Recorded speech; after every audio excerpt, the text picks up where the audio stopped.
We find ourselves here once again. And we're sitting here again. We're sitting here again talking about the same things. MLS just had two massive opportunities in games against Liga MX opposition, with, of course, the Whitecaps facing Cruz Azul in the CONCACAF Champions Cup final, and LAFC facing Club América in the Club World Cup play-in game for a spot in this summer's tournament. Unfortunately for MLS, it was a 50-50 split, as we all know, and it definitely did not go the way I believe that the league or the fans of the league would have wanted it to, in terms of the difference in the significance of these two games, with the Champions Cup being the most important trophy you could win on the continent, and then the Club World Cup play-in game being kind of overshadowed by the fact that these two teams didn't fully deserve a spot and were basically given this free opportunity in this one-off game to qualify, while all these other teams who did qualify earned it through, a season's long worth or a couple seasons worth of great performances, winning specific trophies, and getting top places in their leagues over an extended period of time. And so MLS is still stuck in this phase at the moment where the league is getting certainly consistent results across the board in terms of even Champions Cup knockout rounds, going toe-to-toe with teams, and getting results in the League's Cup, as we've seen the past couple of years. But the league has still not, as we've seen from this past weekend, cemented itself as head and shoulders above Liga MX, despite the fact that it is getting more neck and neck on a wider basis in terms of league to league, not just the top teams to top teams. But you would like to see that as an MLS fan, as consistent or far more convincing results against the giants, between the giants of each leagues.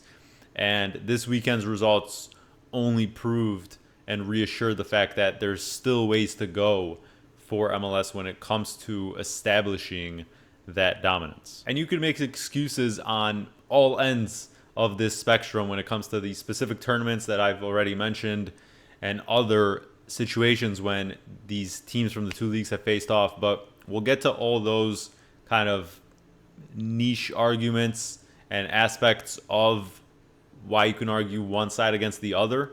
But I've been burning the lead here a little bit.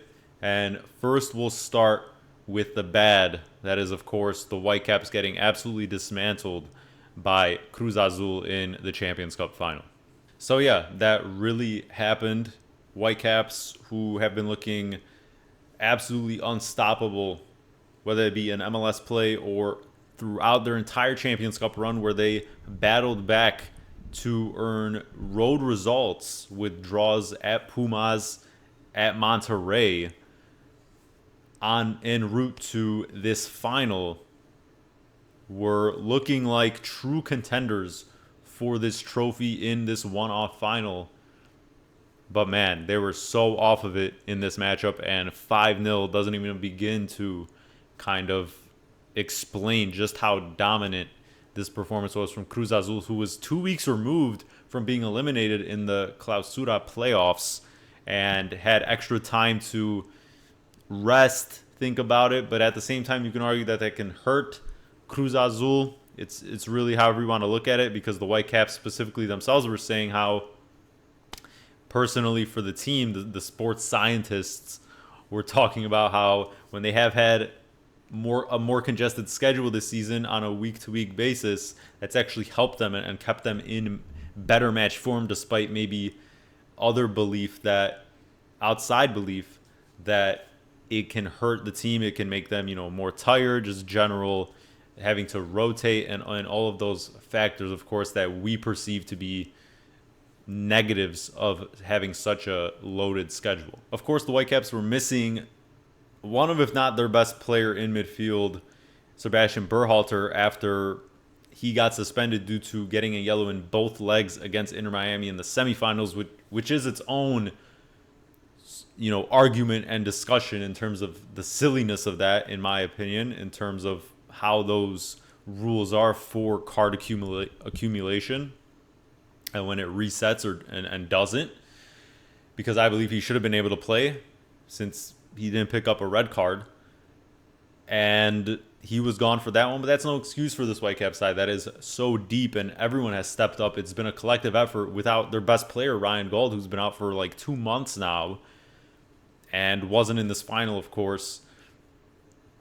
And they just weren't ready. They were not playing to that same ability, that same tempo that they have shown throughout this season for whatever reason. And from minute one, you could just sense the pressure they were under, and they were just simply not even able to get possession.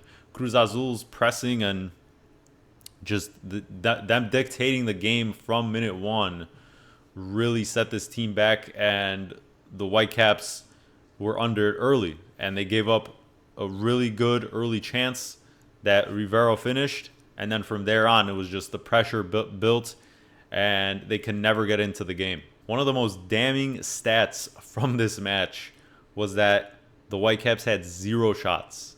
Not just shots on target, 0 shots. And that is a byproduct of the lack of possession and control they had on this match, despite the fact that Cruz Azul, even when running the score up, and that there was 40 minutes to go in this match from the point they made it 5-0, that still they did not let their foot off the pedal. They continued making this embarrassment ritual for the Whitecaps even worse. And it was just the team that was shell-shocked because they had not faced this level of adversity basically all season. Maybe a couple moments and instances during the Champions Cup run when they did have to come back against Pumas with the late goal and other small moments maybe. But outside of that, they've only suffered the 1 loss in MLS play and have largely been ahead in the lead or just simply in control even in tie games, right, because of their possession-based style for probably 95% of the total minutes of their matches entering this final. And so this was a situation they had not been in, and that feeling for the Whitecaps was only kind of snowballed by the fact that this final was in Mexico. It wasn't in Cruz Azul Stadium. It was actually at the Pumas Stadium, which for the Whitecaps could have been an advantage and probably was a little bit, of course, since they played there during this run to the final. But regardless, it was always going to be a basically 90+% Mexican fan contingent or Cruz Azul fan contingent compared to the Whitecaps, who only had so much, space and tickets allocated to the traveling fans who did show up and support and were dedicated.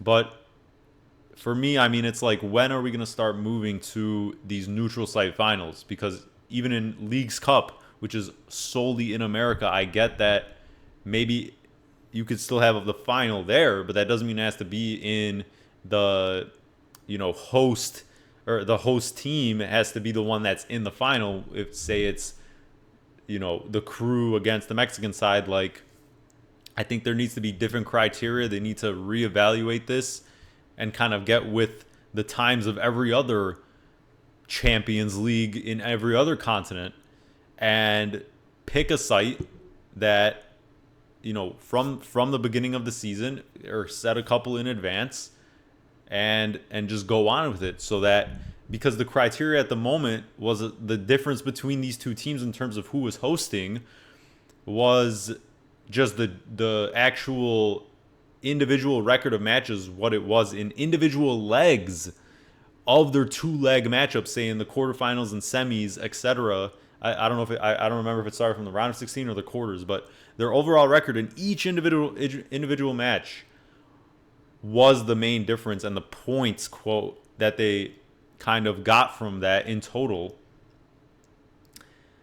And it was such a minuscule difference, and to me that's just such a picky way of determining who hosts this matchup, when neither should be punished for making the final and having to deal with the other team having this massive advantage whichever way you spin it. And each round of this knockout tournament, or of any knockout tournament, depending on who you are lined up against, is already determined from the start, right? When the first round of the bracket is made, for example, of Champions Cup, you know your entire path. It's not going to change. There's not going to be a drawing or seeding of teams like there is in maybe other tournaments. And so you can only control who you face in front of you, and each round presents its own challenge and opportunity. And some teams you're going to play are just naturally going to be more defensive. There's going to be lower scoring matchups. And these are things you really can't control sometimes in terms of who you play and who's on your path. You can only play who's in front of you. And that will determine whether you maybe win an away leg of a knockout. And that contributes to this total record that you compile on en route to the final. And so I think these are just silly kind of little ways to judge and contrast these two teams when picking who's going to be hosting. I think this should be completely abolished. It's just not my style, and I think we're long overdue for neutral sites in finals. Regardless of who won this match, I just don't think that's a hot take and unpopular opinion to say this is the only Champions League, I believe, on a continent where this is still the case. And you could say it's unique because this continent only has, 3 of these main countries who are realistically going to be competing for or getting near a final in terms of Mexico, Canada, and USA, compared to these other continents who have way more countries, and you can more easily pick a host neutral site because it'll be kind of an even kind of challenge for both teams. Whereas here, it's probably either going to be a neutral site in USA or Mexico, but still, making it a neutral site it's still possible. It's definitely a little bit harder because naturally, if it's in USA, you're probably going to have a better USA contingent just from proximity compared to Mexico and vice versa. And also, I don't want to hear about marketing and ticket sales and packing the stadium, because for the level of this competition, that should just not be a problem. I think the fans will show out. I think we're reaching this point where this is not one of those this isn't like Open Cup at the moment where you have these round of 32 matches in midweek between two iffy MLS teams, and obviously you're not going to get a drawing there because that's not at the level, despite the historical significance, that's not at the level of this trophy. This is the most important trophy on the continent. So I think there's more than enough reasons and proof that a neutral site for this final specifically needs to be implemented. And the one benefit of recording this a little bit later is that now today, the time of the recording, reports are now coming out that the Whitecaps are dealing with food poisoning, just like the Crew did last year when they faced Pachuca and got rolled just as well in Mexico. But I believe this time it's after the game. They're feeling terrible after the game in response on their journey back after this loss, ahead of where they already play immediately this coming weekend in MLS play, and they canceled practice on Wednesday because of it. And so I don't know what's going on with I don't know how they couldn't have learned from the Crew's mistake last year, where the Crew in that case actually got sick ahead of the game, right? And that could be used as a valid, I don't want to say excuse, but part of the reason why them that last year, who were also so dominant, just didn't look themselves. But the Whitecaps, I don't think they're using that as an excuse, but it is I guess a fact, right? If that what they're saying. And these are just things you have to be better at. Once again, that's just the side little thing, because once again, this is happening after this matchup happened, so it obviously didn't affect their performance ahead of this match. But on their end, like MLS, we just have to be better when it comes to these things. Like, you should have learned last year about bring your own chefs or your own food or water, and there's just still a lengths to go, because regardless of all this talk of neutral site or not that I'm discussing, the reality is that probably this is going to continue for a while. And in the case that a lot of these MLS teams potentially get close or into finals in the coming years once again, let's just be better, guys. Let's be more prepared. Let's learn from our counterparts' mistakes in years past and not try to enter with this mentality of, oh, there's so many things setting us back. They need to perform. And that's kind of also the bottom line. Let's move on to a little bit more of the good, right? After all that negativity. LAFC beating Club América in this Club World Cup play-in game 2-1. It went to extra time after a very late equalizer from LAFC, after which it just seemed like América could not recover from, and Bouanga with the winner with 5 minutes to go in extra time. And América, of course, entering this match was coming off just, I think, a week before losing to Toluca in the Clausura final, which was a really physical and, of course, mentally and physically draining battle in that two-leg final after playing a bunch of two-leg rounds, right, in the playoffs. And the Tri-Campeones, 3 championships in a row in terms of Clausura, Apertura, and going for that 4th. I mean, this team has just been playing so many extra games compared to the rest of the league, the Mexican league counterparts. And so whatever, eventually they were burnt out in that aspect in terms of their own league playoffs, and you're not going to win. You're just simply not going to win every single tournament phase. But they were just coming off that as well. They had to kind of refocus on this match, and you can see once again, once Jesus scored that equalizer, that in extra time América was just so dead and were kind of just praying to get to penalties in order to kind of sneak their way into the Club World Cup, and just all of these minutes logged were catching up to them, and Bouanga punished them and sent LAFC into the Club World Cup as the 3rd MLS team there, alongside the Sounders and Miami. Now, of course, there's good and bad to this. The good is that Club América is the biggest club in Mexico. LAFC, since coming into the league, has established itself as one of, if not the biggest brands in MLS from a valuation standpoint, and just attracting talent and being consistent front runners in the league and in Champions Cup and other just continental competitions, being one of these bearers of the league.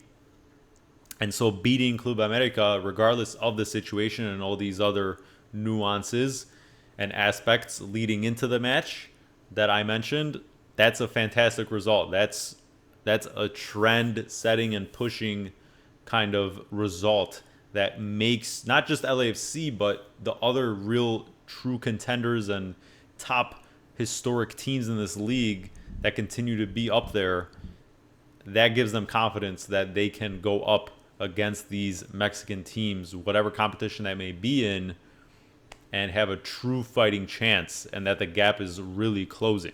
Now, the bit of bad in this, right, or the excuse people can pull out of this is that, of course, neither of these teams should be in this situation. Club León was disqualified for, I believe, financial reasons out of the group that'll feature Chelsea. And so that spot was opened up, and it was given to these two teams to play for it. And so you can say that this shouldn't even have happened. It's a bit of a one-off kind of, you set it aside type of game in terms of when you discuss the historical battle between these two leagues, because once again, this just wasn't something that either was prepared for too long, while LAFC is kind of in the swing of things of its season, and América is just done with its season and would probably like a rest, but also wants to be playing and get the money from qualifying for the Club World Cup. And once again, there's two sides to the coin, because you can use these excuses either which way, and that'll always exist, and fans of both leagues or teams from these leagues will pull those out when the argument or favor of things are not going their way. But this is, of course, still a massive win for MLS. All things considered, you get another spot in this Club World Cup, which features all the best teams in the world, and a chance to just perform and put these clubs on a more, kind of comparable pedestal in terms of who they're going to face, who they're going to go up against.